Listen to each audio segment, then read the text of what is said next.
الحمد لله نحمده ونستعينه ونستغفره ونؤمن به ونتوكل عليه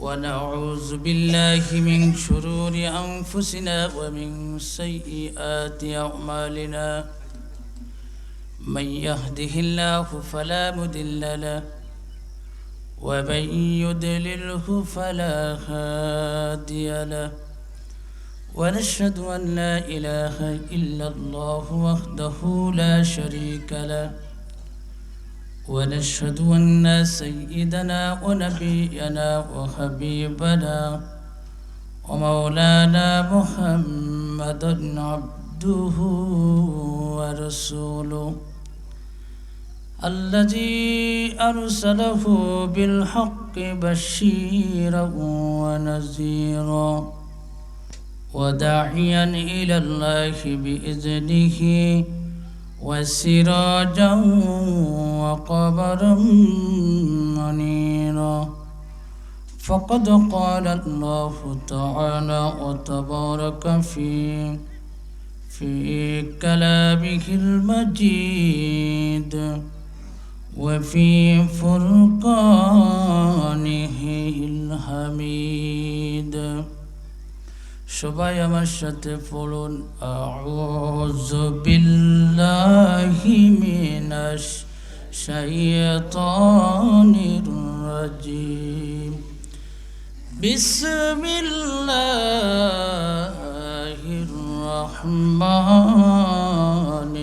রহিম من عمل صالحا من ذكر أو أنثى وهو مؤمن فلنحيينه حياة طيبة صدق الله العظيم قال النبي صلى الله عليه وسلم كن في الدنيا كأنك غريب أو عابر سبيل أو كما قال عليه الصلاة والسلام وقال الله تعالى مؤبرا وآمرا إن الله وملائكته يصلون على النبي يا أيها الذين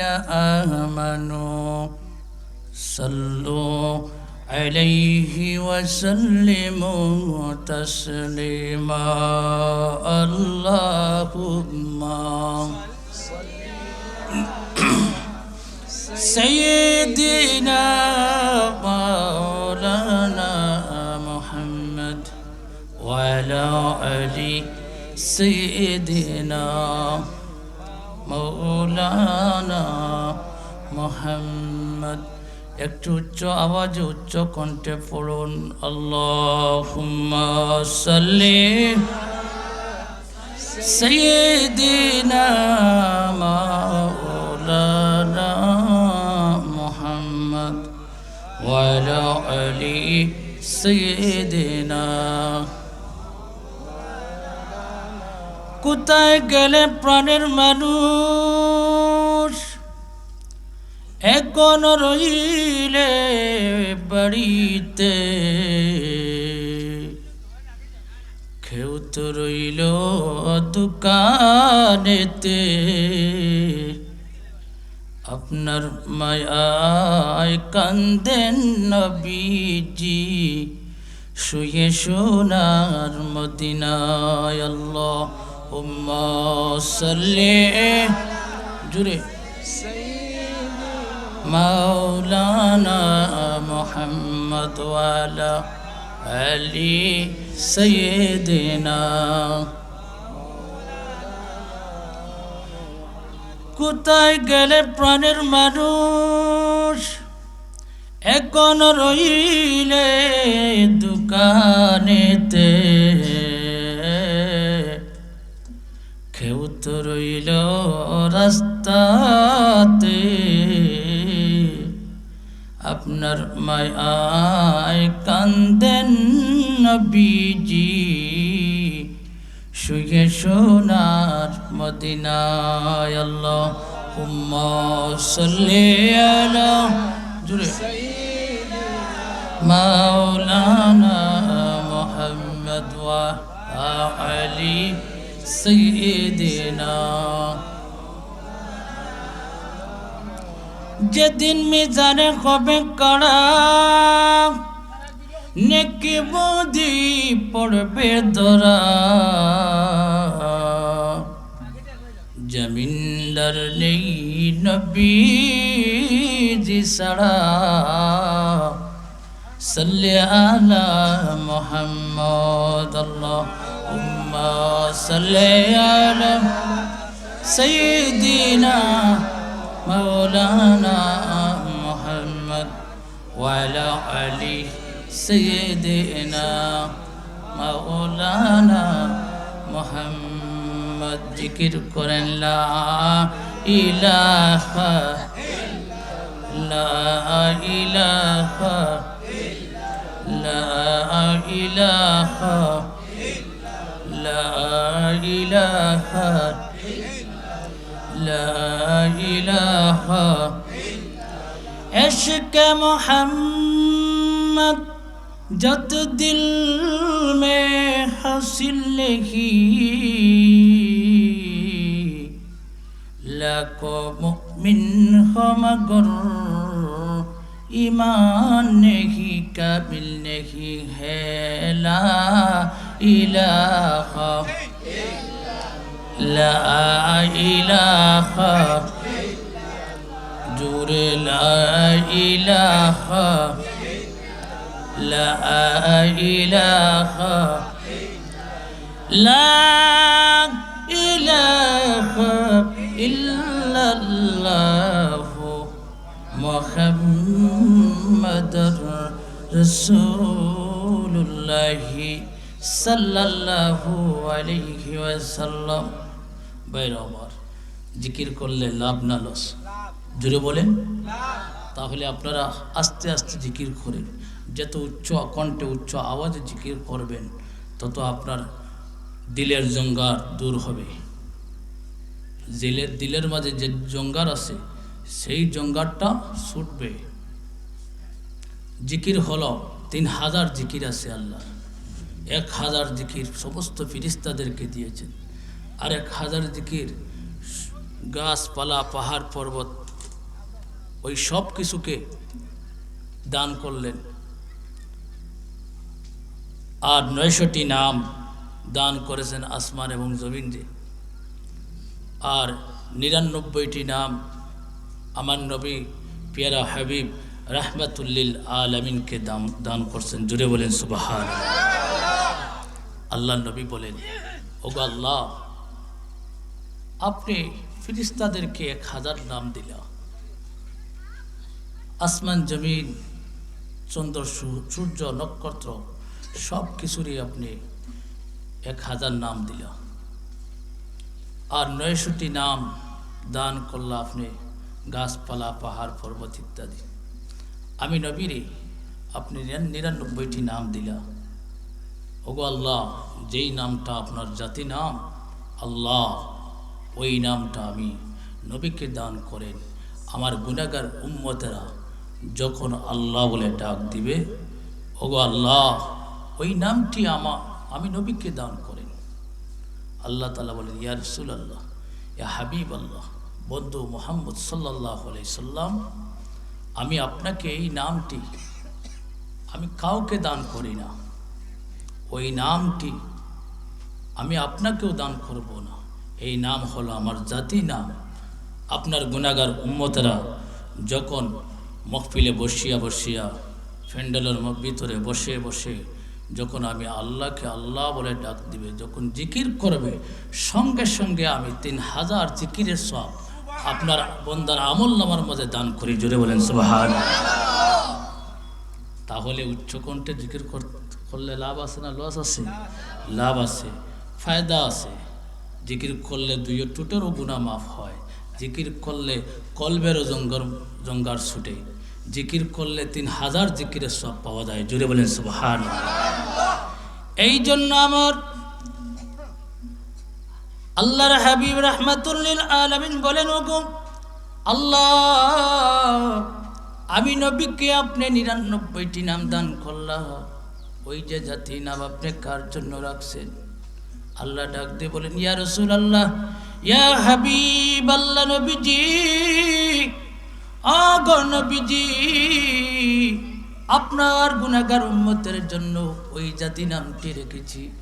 আপনার গুনাহগার উম্মতেরা যখন বসে বসে আমি আমার জিকির করবে, আমি আমার নাম জবানের মাঝে উচ্চারণ করবে, সঙ্গে সঙ্গে আপনার গুনাহগার উম্মতের আবার আমার মাঝে আমি আল্লাহ তাআলা 3000 জিকিরের সওয়াব দান করব। জুড়ে বলেন সুবহানাল্লাহ।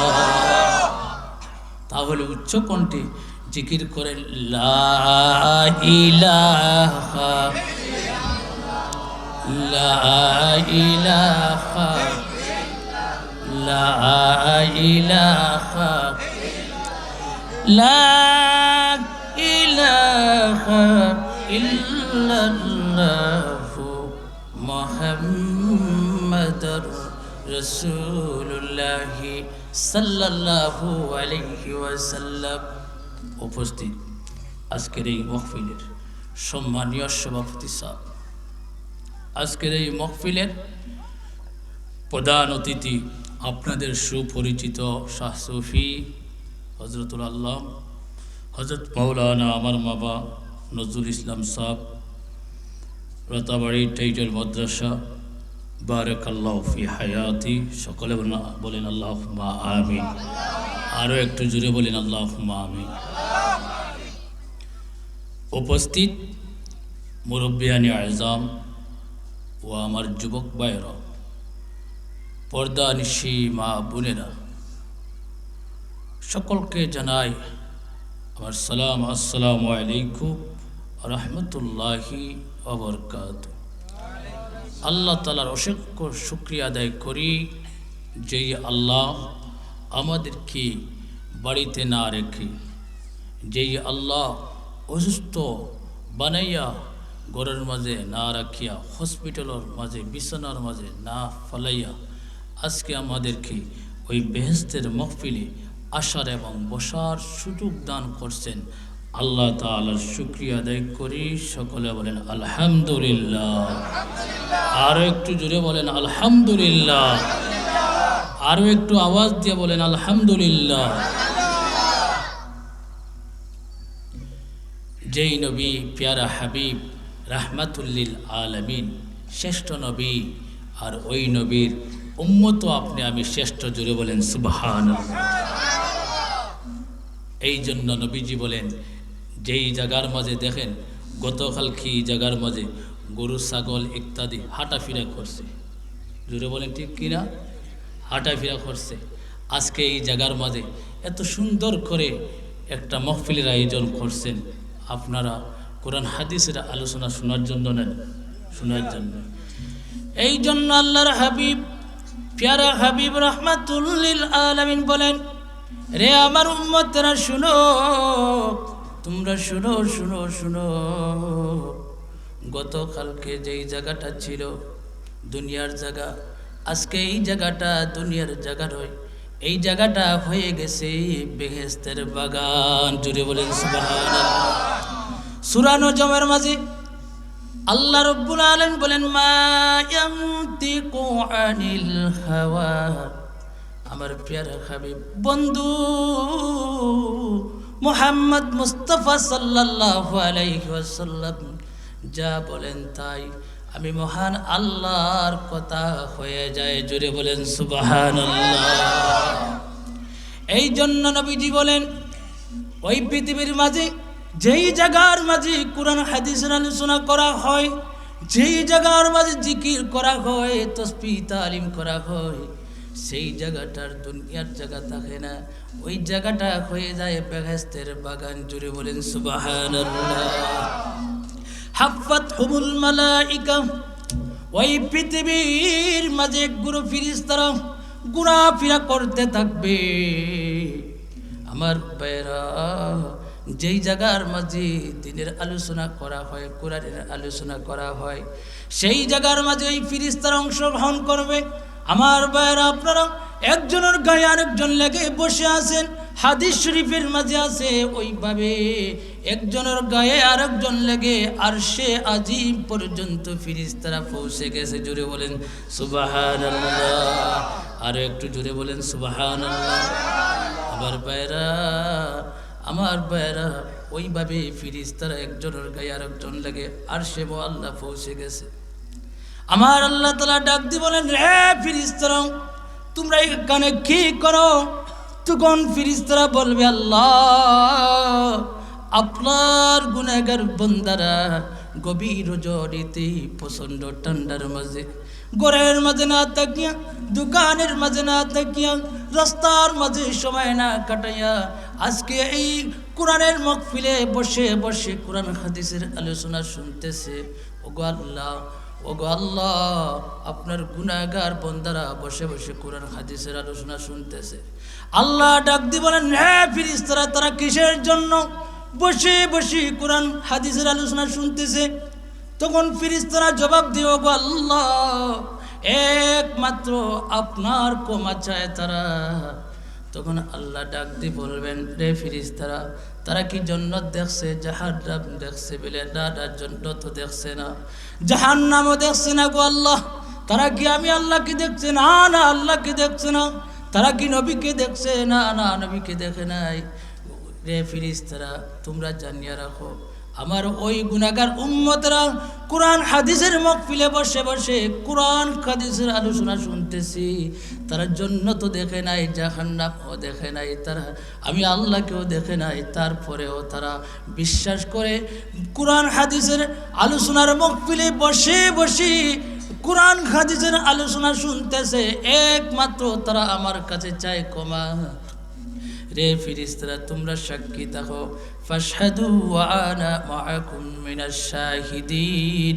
আমি আল্লাহ তাআলা আমার ওই গুনাহগার বান্দাদেরকে বিনা হিসাবে মাফ করে দিলাম। জোরে বলেন সুবহানাল্লাহ, আরো একটু জোরে বলেন সুবহানাল্লাহ। আমার ভাইরা বলেন তো, যারা ওই জায়গার মাঝে ঢুকে গেছেন তাদের কপাল ভালো, আর যারা ঢুকে নাই বাড়ির মাঝে বসে থাকছে, দোকানের মাঝে ঘোরাফেরা করতেছে, তাদের মতন কপাল ফুড়া মানুষ নবীজি বলেন ওই পৃথিবীর মাঝে আর কেহ নাই। আল্লাহর হাবিব রাহমাতুল্লিল আলামিন বলেন, ওই কোরআনের মজলিসে যদি ওই মুহূর্তে কোনো মানুষ যদি মৃত্যুবরণ করে, আমার আল্লাহ তাআলা ওই লোকটার মরণের সাথে সাথে আমার আল্লাহ তাআলা 8টি জান্নাতের দরওয়াজা খুলে দিবে। জোরে বলেন সুবহানাল্লাহ, আরো একটু জোরে বলেন সুবহানাল্লাহ। আমার ভাইরা কোনো গ্যারান্টি আছে? কোনো গ্যারেন্টি আসেনি, কোনো গ্যারেন্টি নাই, 1 সেকেন্ডেরও কোনো গ্যারেন্টি নাই। কার কোন সময় মৃত্যু হবে কেউ বলতে পারবে, কেউ বলতে পারবে না।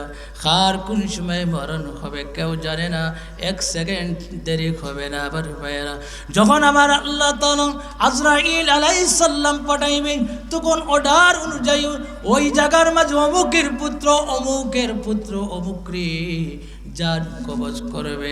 আমার ভাইয়েরা, যখন জান কবজ করবে, ওই লোকটা যদি নেককার হয়, ওই লোকটা যদি মুমিন হয়, ওই লোকটা যদি পরেজগার হয়, ওই লোকটা যদি মুত্তাকি হয়, আমার ভাইয়েরা ওই লোকটা যদি আদর্শবান হয়, তাহলে ওই লোকটার যখন জানটা কবজ করবে, আবার ভাইয়েরা ওই জানটা যখন কবজ করবে, করার সাথে সাথে আমার ফেরেশতারা ওই জান দিয়ে উপর দিকে নিয়ে যাবে ইল্লিন। আমার ভাইয়েরা, তখন অসংখ্য ফেরেশতারা বলবে, রে ফেরেশতারা কার জান তোমরা কবজ করেছ? তখন ফেরেশতারা জবাব দেয়, রে ফেরেশতারা শুনো শুনো, এমন ব্যক্তির জান কবজ করেছি যেই ব্যক্তি কোরআন হাদিসের আলোচনা তার দিলে ভালো লাগতো, যেই ব্যক্তি নমাজ পড়তো, নমাজ ছাড়তো না, আল্লাহর বিধান মানিয়া জমিনের মাঝে বসবাস করত, যেই ব্যক্তি বড় আদর্শবান ছিল, যেই ব্যক্তি নবীর আশিক ছিল, ওই লোকটার জানটা যেমনি কবজ করেছি তখন মিশকে আম্বরের গেরাত বাইর হইতেছে। জুড়ে বলেন সুবহানাল্লাহ। আমার ভাইরা, যখন কোনো নেককার মানুষ যখন মারা যায়, মারা যাওয়ার পরে আমার ভাইরা গভীর মনোযোগ দিয়ে শোনেন, আমার ভাইরা যখন কোনো মানুষ নেককার বান্দা যখন মারা যায়, মারা যাওয়ার পরে ওই গোটা জমিন ওই লোকটার জন্য 40 দিন পর্যন্ত কাঁদতে থাকে। জুড়ে বলেন সুবহানাল্লাহ। আমার ভাইরা, যে লোকটা মারা যাওয়ার পরে জমিন কান্দে, শুধু জমিন কান্দে তা নয়, নবীজি বলেন আকাশও কান্দে। আল্লাহর হাবিব রাহমাতুল লিল আলামিন বলেন মুমিনের জন্য আকাশের মাঝে 2টা দরজা আছে। একটা দরজা দিয়ে মানুষ রিজেক অবতরণ করে, রিজেক পায়, আর একটা দরজা দিয়ে মানুষের নেক আমল উপর দিকে ওঠে। যখন ওই লোকটা মারা যায়, মারা যাওয়ার সাথে সাথে ওই আকাশের 2টা দরজা এমন ভাবে কাঁদতে থাকে রে, ওই লোকটার জন্য চক্ষুর পানি ফলাইয়া ফলাইয়া আকাশের 2টা দরজা কাঁদতে থাকে। নেককার মানুষ যখন নেক আমল করে, আল্লাহর নবীজি বলেন তখন ওই লোকটার আমল আকাশের দিকে একটা দরজা দিয়ে উপর দিকে উঠে, আর ওই লোকটা জমিনের মাঝে আরেকটা দরজা দিয়ে নিজে অবতরণ করে। যখন মারা যায়, মারা যাওয়ার পরে আকাশের দরজা কান্দে, শুধু আকাশের দরজা কান্দে, শুধু তা নয় আমার ভাইরা, আসমানও ওই লোকটার জন্য কান্দে। তা নয় আমার ভাইরা, ওই যে ফিশারির মাছগুলিও ওই লোকটার জন্য কাঁদতে থাকে। আমার ভাইরা, নেককার বান্দা যখন মারা যায়, ওই কবরগুলি, গুরুস্থানগুলি আহ্বান করতে থাকে, আয় কবরে আয়। ওই সমস্ত এলাকার সমস্ত গুরুস্থানগুলি আহ্বান করতে থাকে, আয় তুই আমার কাছে দাফন করা হোক, তুই আমার কাছে দাফন করা হোক। ওইভাবে ওই এলাকার সমস্ত গুরুস্থানগুলি আহ্বান করতে থাকে রে আমার ভাইয়েরা।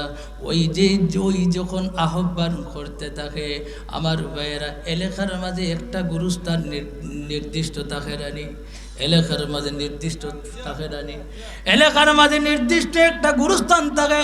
ওই গুরুস্থানও আহ্বান করবি, আর ওই এলাকার মাঝে যত গুরুস্থান থাকবে সমস্ত গুরুস্থান আহ্বান করতে থাকবে আমার ভাইয়েরা। কারণ কি, কেন আহ্বান করে আমার ভাইয়েরা? ওই লোকটা জমিনের মাঝে ভালো ভালো কাজ করছে, নেক আমল করছে, নবীজির তরিকায় চলছে, নবীদের সুন্নতের মাঝে অটল ছিল, আল্লাহর হাবিবর আশিক ছিল, আল্লাহর বিধানগুলি মানিয়া ওই পৃথিবীর জমিনের মাঝে বসবাস করছে, যার কারণে ওই গুরুস্থানগুলি ওই লোকটার জন্য আহ্বান করতে থাকে। জোরে বলেন সুবহানাল্লাহ। যখন নেককার বান্দারে আমার ভাইরা কবরের মাঝে যখন রাখা হবে, তখন ওই লোকটারে কবরের মাঝে যখন রাখিয়া সমস্ত মানুষ ওই লোকটারে মাটি দিয়া যখন চলে আসবে রে আমার ভাইয়েরা, 40 কদম দিয়ে যখন চলে আসবে, তখন ওই লোকটার কবরে কি হচ্ছে তাও কোনো মানুষ বলতে পারবে? কোনো মানুষ বলতে পারবে? কোনো মানুষ বলতে পারবে না। আমার ভাইয়েরা, আখিরাতের প্রথম ঘাট হলো কবর। ওই কবরকে আমার ভাইয়েরা যদি চিন্তা করে ওই লোকটা, আর ওই লোকটাই যদি কবর জিন্দেগি উজালা করিলা আবার ভাইয়েরা, তাহলে ওই লোকটা এমন ঘুমাইব কিয়ামত পর্যন্ত ঘুমাইতে থাকবে। কানামাতুল আরুস, এমন ঘুমাইবে কিয়ামত পর্যন্ত ঘুমাইতে থাকবে।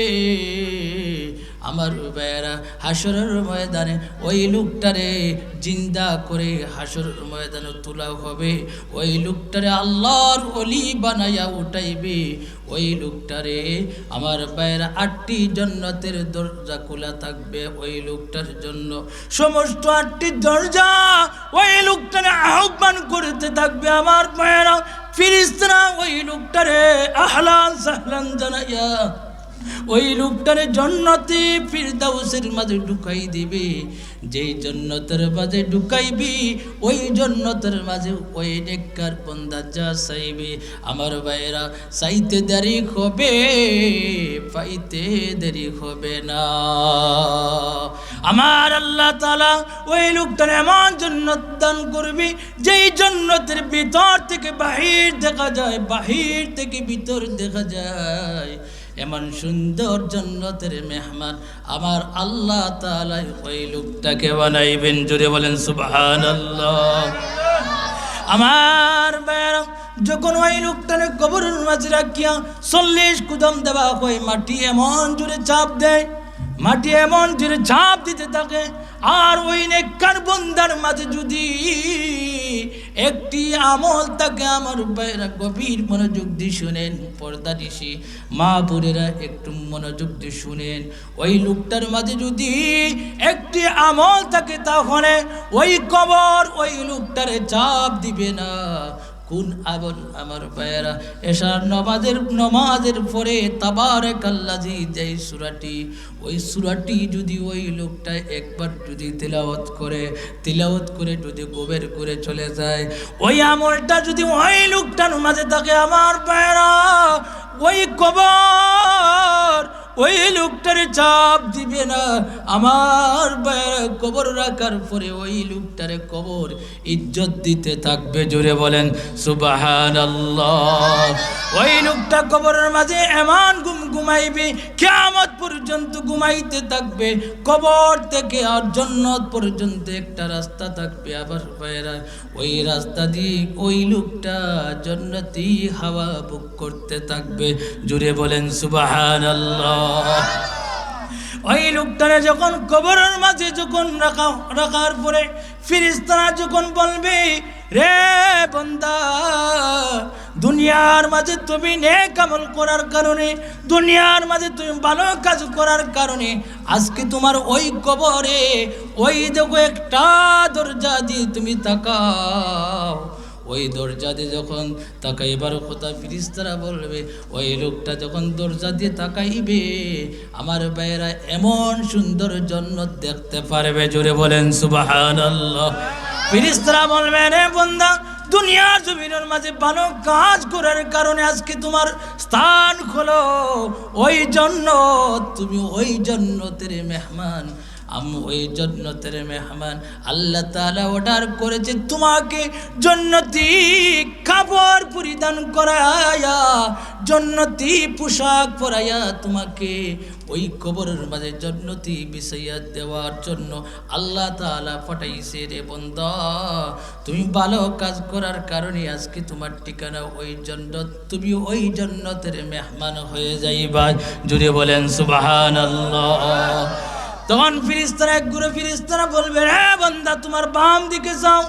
ওই লোকটা যখন বাম দিকে যাইবে সেই দিকে যাওয়ার পরে দাও দাও করে আগুন জ্বলবে আমার ভাইরা।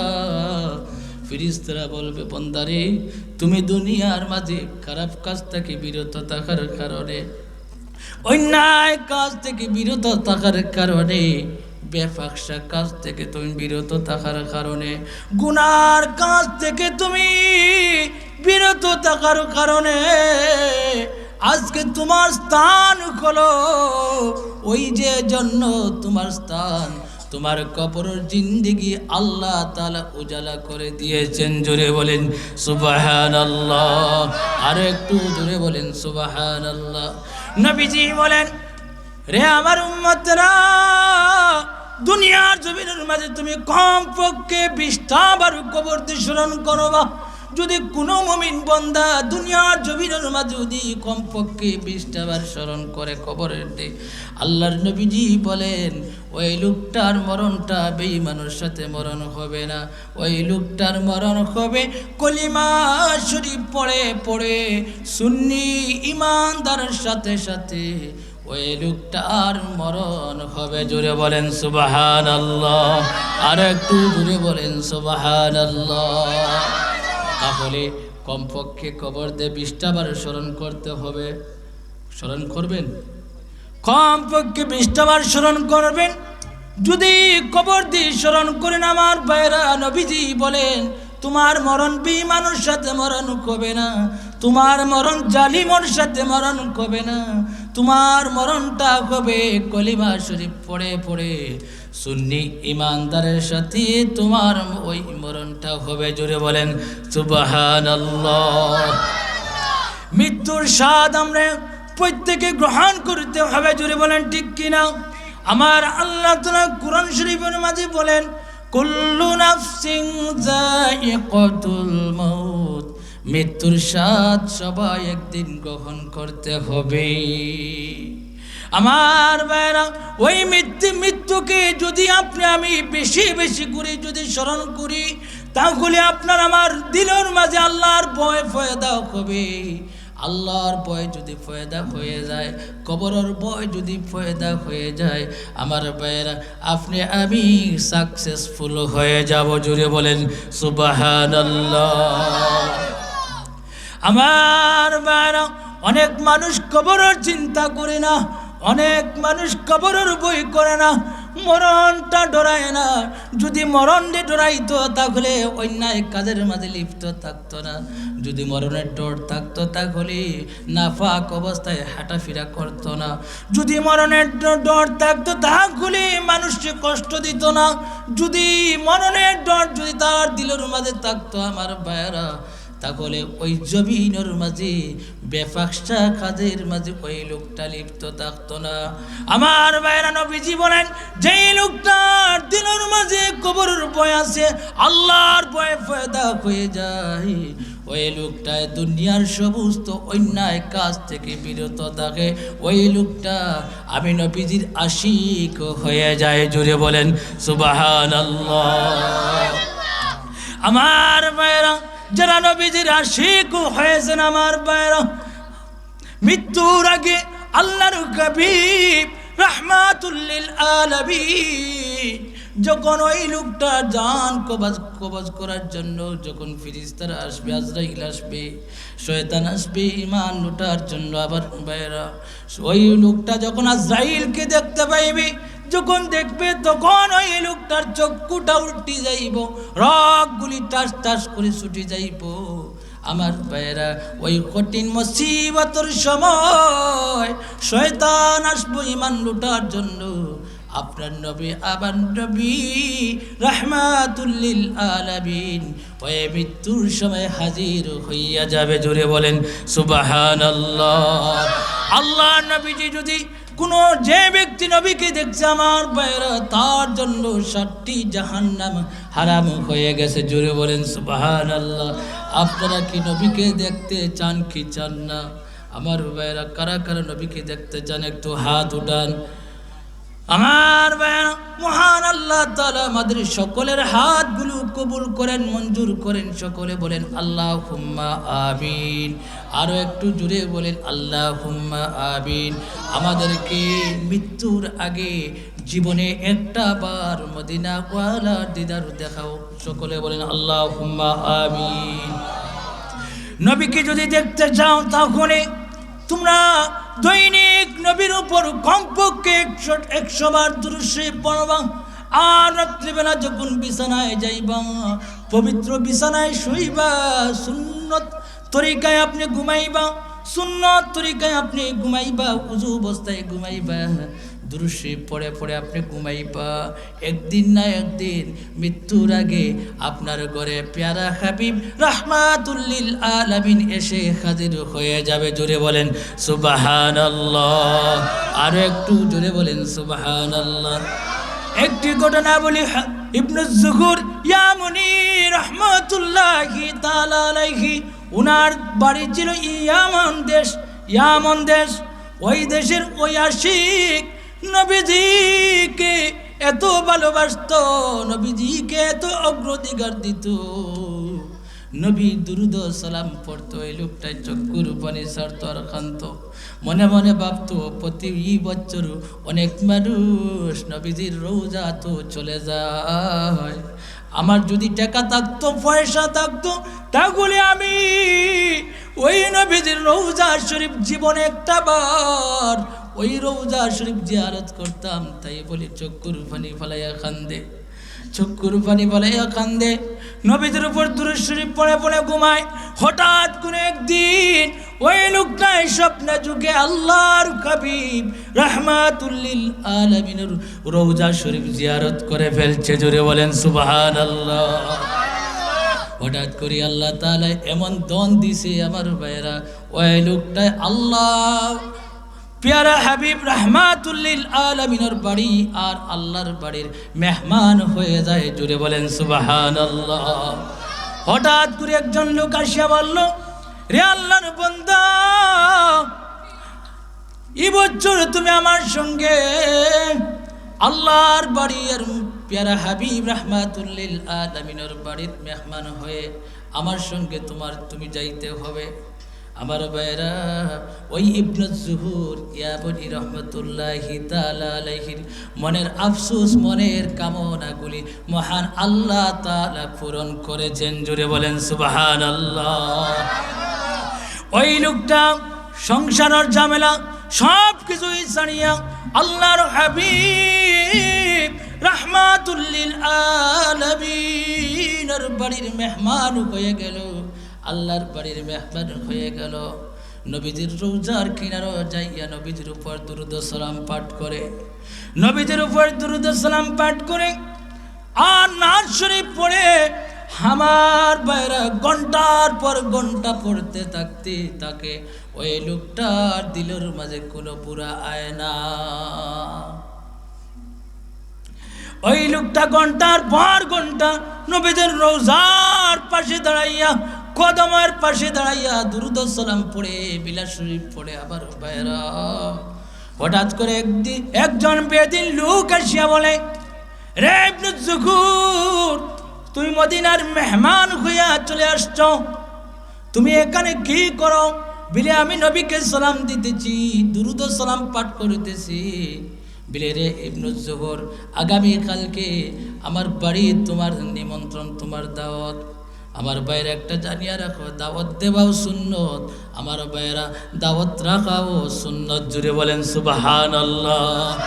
ওই নবীজির আশিক মনের মাঝে আসলো, চলে আসলো, বিলে দাওয়াত দিয়েছে, দাওয়াত রাখাও সুন্নত নবীজির, আর দাওয়াত দেওয়াও সুন্নত। ঠিক আছে, আগামী কালকে তোমার বাড়ির পাশে আমি চলে যাইব সকালবেলা আমাকে ওই নবীজির রওজার কিনার থেকে আপনি আমাকে নেবেন। ওই লোকটা 15 দিন চলে আসলো, নবীদের রওজার কিনার থেকে ওই লোকটাকে নিয়ে চলে গেল, বাড়ির মাঝে নিল, নিয়ে একটা কামরার মাঝে ঢুকাইয়া রাখলো। ঘন্টার পর ঘন্টা চলে যায়, কোনো খাওয়া দাওয়া হয় না। লোকটার মনের মাঝে জাগ্রত হলো, কি হলো, আমি নবীজির আসি, 1 ঘন্টা চলে গেল, 2 ঘন্টা চলে গেল, এক করে কোনো খাওয়ার ব্যবস্থা হয় নাই। ছটফট শুরু করলো, দিলের মাঝে ছটফট আরম্ভ হয়ে গেল। ওই লোকটা কামরা থেকে বাইর হয়ে বলল, কি হলো, আমাকে নিমন্ত্রণ দিয়ে বাড়ির মাঝে আনলা, 1 ঘন্টা পর্যন্ত কোনো খানি তৈয়ার হলো না। তখন ওই লোকেরা বলল, তুমি ঘরের মাঝে বসো, কিছুক্ষণের ভিতরে খানার ব্যবস্থা হয়ে যাচ্ছে। ওই লোকটা যখন ইবনে যুহুর ইয়ামনি রাহমাতুল্লাহি তাআলা আলাইহি যখন ঘরের মাঝে ঢুকলেন, ঢুকার পরে আমার ভাইরা, ওই সমস্ত লোকেরা আসিয়া ওই নবীদের আশিকের জিহ্বা মুবারক বাহির করে কেটে ফেলল। আমার ভাইয়েরা, ইবনু জুহুরিয়া বনি রহমাতুল্লাহি তাআলা আলাইহি চক্ষুর পানি ছাড়ে জর্জর করে আর কান্দে, এক হাতের মাঝে জিহ্বা মুবারক, আর এক দৌড় দিতে আরম্ভ করলো নবীদের রওজার দিকে। দৌড়াইতে দৌড়াইতে নবীদের রওজার কিনারে চলে আসলো, আসিয়া বলল, ইয়া রাসূলুল্লাহ, ইয়া হাবিবাল্লাহ, নবীজি, ও গো নবী, আমার কোনো অপরাধ নাই, একটা অপরাধ, আপনার সম্মান আমি গাইতেছি, দুরূদ ও সালাম পাঠ করতেছি, বেদিনরা আমাকে নিমন্ত্রণ দিয়ে ঘরের মাঝে নিয়ে জিহ্বা মুবারকটা কেটে ফেললো। ইয়া রাসূলুল্লাহ, ইয়া হাবিবাল্লাহ, এখন কিভাবে আপনার সম্মান গাইব? ইয়া রাসূলুল্লাহ, ইয়া হাবিবাল্লাহ, এখন কিভাবে আপনাকে সালাম দিব? ওইভাবে জোর জোর করে চক্ষুর পানি ফেলাইয়া হঠাৎ করে ঘুম চলে আসলো। ওই লোকটা যখন ঘুমের করে চলে যায়, যাওয়ার পরে আবার নবী প্যারা হাবিব রাহমাতুল্লিল আলামিন আসিয়া বলে, রে ইবনে জুহুর, টেনশনের দরকার নাই, চিন্তার দরকার নাই রে। নবীজির তুতু মুবারক জিহ্বার মাঝে লাগাইয়া, হাতের মাঝে যেই জিহ্বার টুকরা ছিল, সেই জিহ্বার টুকরা আগের মতো পুনরায় সেই জায়গার মাঝে লাগাইয়া নবীজির তুতু মুবারক লাগাইয়া দিলেন। আর বললেন, রে ইবনে জুহুর, আগামী কালকে তাকে তুমি আমি নবীর রওজার কিনারে দাঁড়াইয়া দুরূদ ও সালাম পাঠ করতে পারবা? জোরে বলেন সুবহানাল্লাহ, আর একটু জোরে বলেন সুবহানাল্লাহ। আমার হযরত ইবনে জুহুরিয়া মুনি রাহমাতুল্লাহ